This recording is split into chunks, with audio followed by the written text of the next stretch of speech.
At 5 a.m. local time in the Gap, the dangerous gateway of the North Atlantic, the crew on the bridge of HMS Diamond stared at their radar and sonar displays, convinced these waters were under control. They were mistaken. Hidden below the ship, tucked into the folds of the seabed, was K-564 Arkhangelsk, Russia's 13,000-ton nuclear giant, tracking them like a phantom. On board the Russian submarine, the captain watched his fire control screen with quiet confidence, certain he had reached NATO's doorstep without being noticed. What he did not know was that 14 nautical miles away, the U.S. Navy's real predator was already in position, waiting silently for exactly the right moment to act. How could a navy as capable as Britain's fail to spot something this massive? To understand that, you have to start with the GIUK Gap itself. The stretch between Greenland, Iceland, and Britain is no peaceful patch of ocean. Picture the seabed as a vast stone cellar, jagged and plunging nearly 4,000 meters deep. Sound does not move cleanly through this environment. It ricochets off rock walls and underwater ridges, creating endless layers of confusion and false echoes. The Russian Yasin M captain knew exactly how to use that terrain. He took the submarine deep beneath the thermocline, a water layer where temperature changes sharply and bends sound in unpredictable ways. When HMS Diamond sent out sonar pulses, that layer redirected the waves upward toward the surface or downward into the depths, leaving the submarine below effectively hidden. The British destroyer was scanning empty water while sitting almost directly above a fully armed threat. Russian submarines can move through this zone like something slipping into a crack in the wall, hard to detect and even harder to pin down. Technically, Moscow had every right to be in those waters, but the submarine's behavior suggested something far more deliberate. The mission was obvious. Show that Russia could move deep into NATO's backyard, map weak points, and, if ordered, threaten Europe's communication lifelines in an instant. Then chance and skill shifted the situation. A British P-8A Poseidon patrol aircraft circling above decided to make one final pass. Its crew turned off active sonar and relied on something more subtle, the magnetic anomaly detector. Even if a submarine moves almost silently, it is still an enormous mass of steel, and that much metal disturbs Earth's magnetic field as it passes through the water. Suddenly, the P-8's instruments jumped. What had been routine readings turned into a clear warning. Contact. The alert hit HMS Diamond immediately. The comm on board disappeared in seconds. Alarms sounded, officers rushed to stations, and the captain knew the window was closing fast. He ordered a single sonar ping. From the destroyer's bow, a focused active sonar pulse shot down toward the suspected position. The Russian captain understood at once that he had been exposed. But instead of diving deeper or turning away, he chose a move no one on the British side expected. He ordered his submarine to blast out a maximum intensity active sonar pulse directly at the British formation. This was no routine sonar signal. It was a violent acoustic shock, the underwater equivalent of having your hearing turn to maximum just as someone shouts into your ear through a megaphone. The effect was immediate. The P-8's sensitive sonobuoy network was overwhelmed. Operators were flooded with noise. Even worse, HMS Diamond's automated defense systems interpreted that sudden energy burst as something resembling a torpedo launch transient. It was like hearing a sharp mechanical click in a dark alley.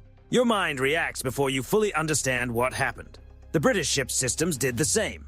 Faced with a sudden, unfamiliar acoustic spike, the destroyer defaulted to survival mode and executed a hard evasive maneuver to avoid a threat that was not actually there. In that instant, the anti-submarine screen broke apart. In the confusion of churned water, noise, and disrupted tracking, the Russian submarine disappeared again. Could the British have reset and found it a second time? In theory, yes. In anti-submarine warfare, though, time is everything. By the time HMS Diamond stabilized and the P-8 laid a fresh pattern of sonobuoys, 5 minutes had passed. In the underwater valleys of the GIUK Gap, that is a lifetime. The uncertainty zone had expanded too far. The Russian submarine had already slipped beneath the thermal layer again, turning into a needle in a haystack. For NATO, this was a serious embarrassment, but Russia made a critical mistake of its own. While focusing on outplaying the British, the crew forgot there was another observer in those waters, one far more dangerous, and it had been monitoring the entire encounter from the shadows.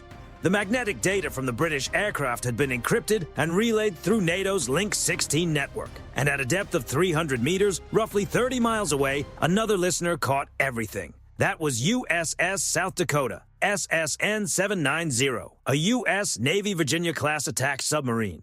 For the Pentagon, this was never just about helping an ally save face. It was about protecting strategic control of the North Atlantic. Arkhangelsk was not simply cruising through the area. It was operating near some of the most important undersea fiber optic cables on Earth. If those lines were cut, major financial systems, cloud platforms, and global communications networks could be disrupted within minutes. USS South Dakota had been sitting in silence for 6 hours, motionless and patient, serving as a final shield. Once the British formation had been thrown off balance, the Americans decided it was time to step in. While the surface force was briefly overwhelmed, the U.S. launched a wider surveillance picture. From Sigonella, an MQ-4C Triton high-altitude drone scanned the area using infrared sensors, looking for the faint thermal trace left by the Russian submarine's reactor on the cold ocean surface. No matter how well a reactor is insulated, physics leaves a signature. Like heat rising from a car hood on a winter morning, even a careful vessel can leave a subtle mark. The target was found again, and the coordinates went straight to USS South Dakota. Even then, the American captain did not rush to engage. Revealing the position of one of the Navy's most advanced attack submarines just to pressure a Yasin-class boat was not worth it. Instead, he chose something quieter and smarter. From South Dakota's launch tube drifted a Snakehead LDU-UV, a large unmanned underwater vehicle. It moved smoothly into the Russian submarine's baffles, the blind spot directly behind its propulsors where sonar coverage is weakest. The drone closed to within 50 meters, an incredibly dangerous distance if two crewed submarines had ever attempted it. Then, Snakehead began its real job. It did not produce random noise. It played a carefully crafted sound, water rushing into a torpedo tube, followed by the hiss of high-pressure air. To any submariner, that sound means one thing: immediate danger. Like hearing a shotgun being racked just behind you in the dark, it triggers instinct before logic has time to catch up. But the real brilliance was in the detail. Snakehead reproduced the unmistakable acoustic signature of a Seawolf-class submarine. That mattered because the Seawolf was built for one purpose: hunting Soviet submarines at the highest level. Faster, deeper diving, and more heavily armed than nearly anything Russia had, it carried a reputation that alone could alter decisions in seconds. When the Russian captain heard what sounded like a Seawolf directly in his blind spot, the calculation became brutally simple. If that signal was real, then the engagement had already been decided before he even knew he was in danger. Inside that cramped steel hull, deep underwater, there was no time to ask Moscow what to do. He had to make the call himself. Betting the lives of nearly 100 sailors on the possibility that the Americans were bluffing was a risk he would not take. He ordered emergency evasion and flank speed. That was the moment the mission was lost. Had he stayed quiet and moved carefully, he might have remained hidden a little longer. But once the order came, stealth was over. The Arkhangelsk surged forward, propulsors spinning at maximum rate, and immediately triggered cavitation. Millions of bubbles formed and collapsed around the blades, producing a harsh roar that spread across the water. On the sonar screens of HMS Diamond and the P-8 Poseidon, the vanished contact suddenly returned in brilliant clarity. What had disappeared now stood out like a beacon. Contact reacquired. This time, no trick with terrain, no thermal layer, and no acoustic deception could save the Russian submarine. In panic, it had torn away its own cover. As the submarine raced towards safer water, the crew slowly realized something unsettling. Nothing was actually pursuing them. No impact followed, no detonation came, and when they checked behind them, there was no $3 billion Seawolf closing in. There was only the small American Snakehead drone, powering down and drifting away like harmless debris. Some will ask why the Americans let the submarine leave at all. The answer is straightforward. Seizing or directly attacking a nuclear-powered warship could trigger consequences far beyond a tactical encounter. But there was also a bigger advantage in letting it go. When the Russian submarine panicked and accelerated to flank speed, it exposed its full acoustic signature at peak noise. U.S. systems recorded everything. From that point on, the submarine had effectively been fingerprinted. Wherever it operated in the future, NATO would have a far better chance of recognizing it. Sometimes the smartest move is not to destroy a target, but to turn it into one that can be tracked forever. The outcome was unmistakable. No direct engagement took place. Maritime law remained intact. HMS Diamond continued its mission.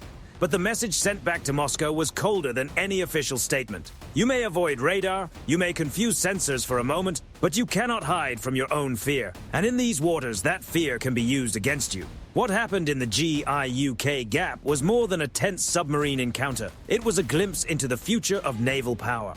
The era when major warships settled the balance alone is fading. Look closely at the American response. They did not rely on a multi-billion-dollar destroyer to counter the threat. They used a robotic underwater vehicle worth a fraction of the cost to force a strategic outcome. That is the essence of the coming Ghost Fleet. Autonomous systems that do not tire, do not panic, and can imitate everything from a harmless animal to a lethal attack submarine. And that matters because Russia's real target is not just a British destroyer passing overhead. The true objective lies on the seafloor, the fiber optic cables carrying roughly 95% of the West's digital and financial traffic.